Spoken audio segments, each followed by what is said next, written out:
Welcome to this web seminar on controlling high brightness LEDs using the dsPIC GS series of switch mode power supply digital signal controllers. I am Michael Curran, an applications engineer with Microchip technology.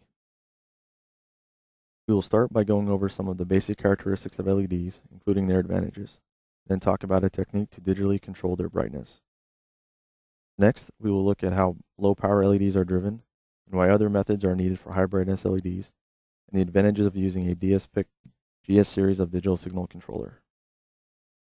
Finally, we will look at buck and boost converters for controlling high brightness LEDs and review a list of supporting documents which provide more details on the topics covered in this seminar. Let's start by looking at the advantages of using LEDs. LEDs have many advantages compared to incandescent lighting. Some of them include higher efficiency, longer life, and smaller size for the same amount of light emitted.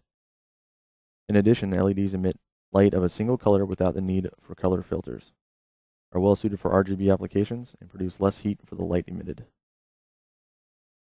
There are three main types of LEDs. Most of us are familiar with low power LEDs, which are typically used as indicators and only require a few milliamps of forward current. Mid-power LEDs are often used for indoor lighting and have a range from 20 milliamps up to 150 milliamps. High power or high brightness LEDs are any LED that have a forward current of 350 milliamps or above and are typically used for outdoor and automotive applications. The high brightness LED is the type we will be focusing on in this seminar. The term LED is an acronym for light emitting diode. An LED consists of a semiconducting material doped with impurities to create a p-n junction, similar to normal diodes, and emit light when current passes through them. As in normal diodes, the current flows from the anode, P side, to the cathode, N side. This current is referred to as the forward current.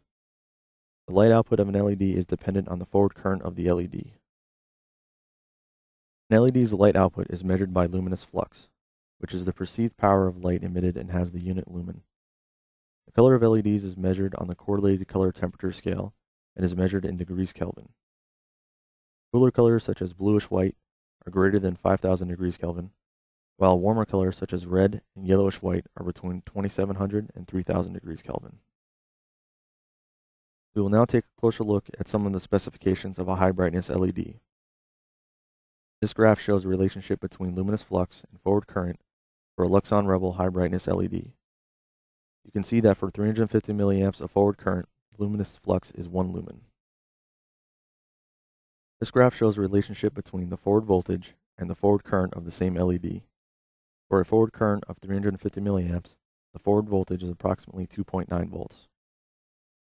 One important factor to note with LEDs is that the forward voltage will drift with both temperature and age, causing the trace on this graph to shift left and right.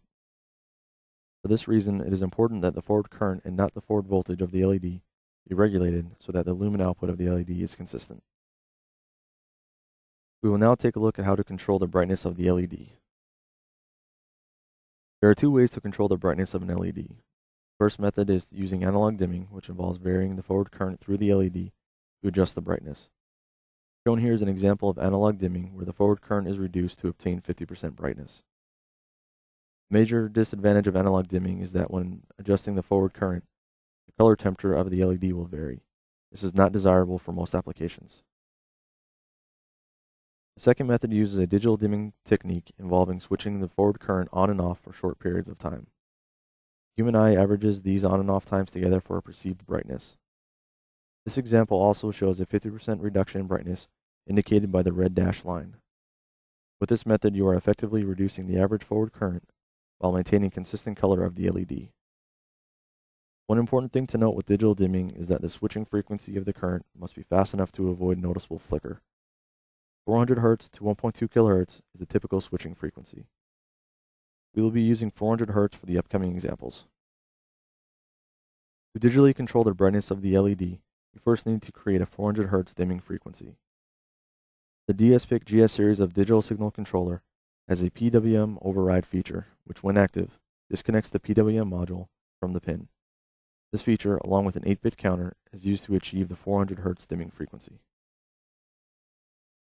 Here we can see one period of the 400 Hz dimming frequency. 500 kHz PWM indicated is used to regulate and maintain the constant forward current of the LED during the on time. This will be explained later in the seminar. At the start of the dimming period, the PWM override is inactive, and the PWM is connected to the pin of the device. During the off time, the override is active, the PWM is disconnected from the pin, and the forward current of the LED will be 0. This process will restart at the beginning of the next dimming period. Let's take a closer look as to how the dimming frequency is created and how the override point is determined for controlling the brightness. 500 kHz PWM has been removed for easier viewing. The gold diagonal line represents an 8-bit dimming counter, which increments during the dimming period. Once the dimming counter reaches 255, it is reset to 0 for the start of the next period. The variable dimming time is shown here to equal 128 and is compared against the dimming counter to activate the PWM override. Because dimming time equals 128, which is half of the dimming counter, the brightness of the LED is 50%. Here's a similar example except with the variable dimming time changed to 64. And because the dimming time is 25% of the dimming counter's full range of 255, the brightness of the LED is 25% of its full intensity. Now let us look at how to drive a high brightness LED. Here's an example of how a typical low power signal LED is driven. The I/O pin on the microcontroller can easily handle the 5 mA of forward current to operate the LED. The forward current is determined by the value of the resistor. The high brightness LED requires a much higher forward current of 350 mA, more than a microcontroller I/O can provide. One solution is to power the LED directly from the main supply and add a MOSFET in series with the LED as shown here to control the brightness. However, there are drawbacks to this method. The resistor would be required to dissipate about 2 watts of power, which is inefficient and would require a physically large resistor. There is also no regulation of the input voltage. For example, if this was a battery-powered system, when the battery voltage drops, the forward current will also decrease because of the fixed resistor. A better solution is needed to control the current of a high brightness LED. The dsPIC GS series of digital signal controller provides several features which allow for precise control of high brightness LEDs. These features include a high-speed 10-bit analog to digital converter with up to 4 million samples per second, flexible high-speed PWM, a high-speed analog comparator with a fast 20 nanosecond response time, and a flexible clock scheme with 40 MIPS operation speed. Let's take a look at how a dsPIC GS series digital signal controller can control a high brightness LED with a buck converter. This is an example of a buck converter circuit. The buck converter converts a higher input voltage to a lower output voltage. Because of this, the input voltage must always remain higher than the forward voltage of the LED. The sense resistor RSense is used to monitor the forward current of the LED using the built-in analog comparator. Now let us look at how the current feedback with the sense resistor functions in the dsPIC. This diagram is a general representation of the analog comparator and how it interacts with the PWM module in the dsPIC. Current from the sense resistor, which is effectively the forward current of the LED, fed into the non-inverting input pin of the comparator. The CMREF register is used to set the current reference for the comparator with a 10-bit DAC. If the input from the sense resistor is equal to or greater than the current reference, the comparator generates a fault, which causes the PWM output to be driven low for the remainder of the PWM period. If the fault is not present at the start of the next PWM period, the PWM will restart. Along with its fast response time of 20 nanoseconds, a significant advantage with using the analog comparator is that no CPU time is needed to regulate the forward current because the fault is directly connected to the PWM module. This allows the CPU to perform other functions and still be able to maintain the forward current of the LED. Now we'll take a closer look at the on time of the dimming period with the buck converter. We'll see how the 500 kHz PWM regulates the forward current during the first few cycles. Let's follow the current path with the start of a new dimming period with all currents beginning at 0. Start of the on time, the PWM is active and will have a duty cycle of 100%. The diode D is reverse biased, and the current will take the path indicated by the red arrow through the LED, inductor, MOSFET, and the sense resistor. The PWM continues to be active past the first period until the MOSFET current reaches the current reference. At this point, the analog comparator recognizes that there is a fault and drives the PWM low for the remainder of the PWM period. Because MOSFET Q is now open, the diode D is forward biased and the inductor supplies the current for the LED as shown by the blue arrow. Now that a new PWM period has begun, the PWM restarts and the MOSFET current will again rise to the current reference. At this point, a fault will occur and the PWM module will again be driven low.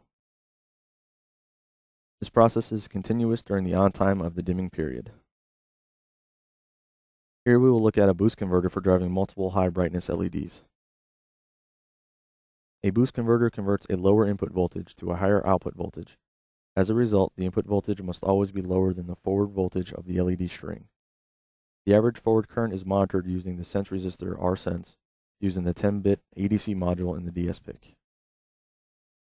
This diagram is a general representation of how the ADC and PWM modules interact in the digital signal controller.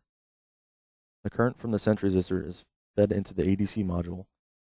The PI control loop is then processed in software. The duty cycle of the PWM is then updated. Because the dsPIC GS series of digital signal controllers has a 40 MHz CPU speed, it can handle managing multiple high brightness LED strings with this method.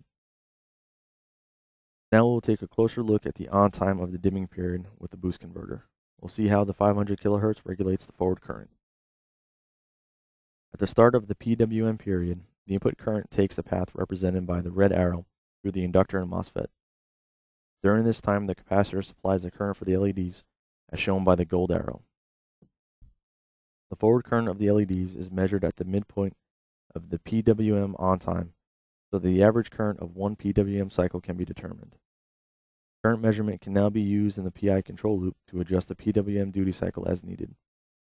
To simplify this example, we will assume that the duty cycle will not need to be adjusted and will remain at 50%. We have now reached the midpoint of the PWM period.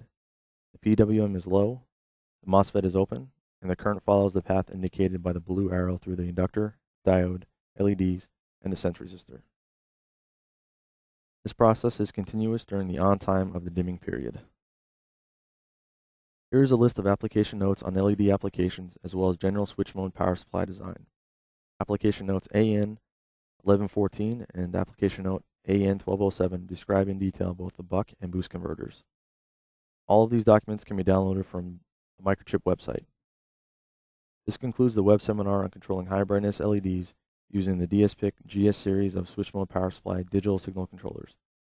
Thank you for your interest in the dsPIC digital signal controller.